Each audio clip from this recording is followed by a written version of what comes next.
48 Hours investigation looking into the mysterious death of a 19-year-old college student. In October 2017, Cayley Mandadi was brought to a Texas hospital bruised and not breathing. She later died. Her boyfriend, Mark Howerton, was arrested and charged with her murder. He insisted he did not do it. After a mistrial, Mandadi's mother and stepfather launched their own investigation looking into Howerton's car for answers. Peter Van Zandt spoke with them for this week's 48 Hours. Take a look. Taylor Clement will never forget her last moments with her best friend, Cayley Mandadi, at a hospital in Kyle, Texas. It just felt absurd, the amount of life support that she was on. Cayley's mother, Allison Steele, and stepfather, Lawrence Bateman, had arrived to a horrifying scene. Cayley, just 19 years old, was declared brain dead. It was very emotional. Of course, we didn't want to let her go, but this is what had to be. Cayley's sometime boyfriend, Mark Howerton, brought her to the hospital. He told police officers they'd consumed ecstasy, and after rough sex in the car, she stopped breathing. She was nearly naked and bruised.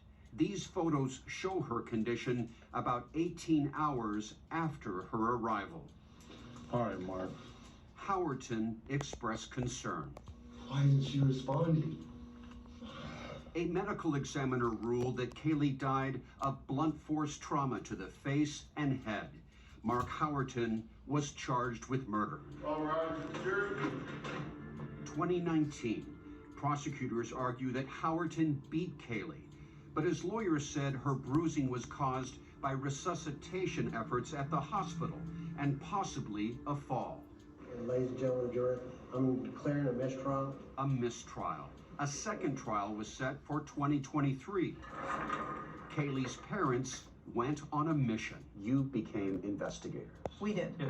They tracked down Howerton's car and bought it. What did you figure out?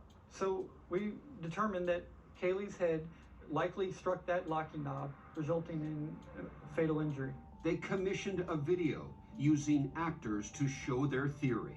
Could this convince a second jury that Mark Howerton killed Cayley? And Peter joins us now. Peter, good morning. This is remarkable that they went out and bought this car to continue their investigation. What'd you make of that? I'd never heard anything like this before. As we know, police and investigative agencies will do that. But in the first trial, they just felt as though the prosecution team did not explain well enough to the jurors how their daughter could have sustained this injury inside the car. And they thought a video would be the best way to do it, and they needed the car to make it. And Howerton, the suspect here, brought more attention to himself in between these two murder trials. What did he do? Right. You know how attorneys will say, keep a low profile, keep quiet. Well, he did just the opposite. In between trials, he grows a long Fu Manchu beard. He gets upset that online people are criticizing him, saying, you got away with murder in that first trial because it was a hung jury. So he posts an obscenity-laced video that when I saw, I literally fell out of my chair. Never seen anything quite like it. And if you see the show, you get to see this. But he's a very unusual defendant that his own attorney described in my interview with him as an immature jerk. Wow. All right, Peter, thank you. What a tease. You can watch Peter's report for the love of Cayley Mandadi on 48 Hours tomorrow night at 10, 9 Central, right here on CBS and on Paramount Plus.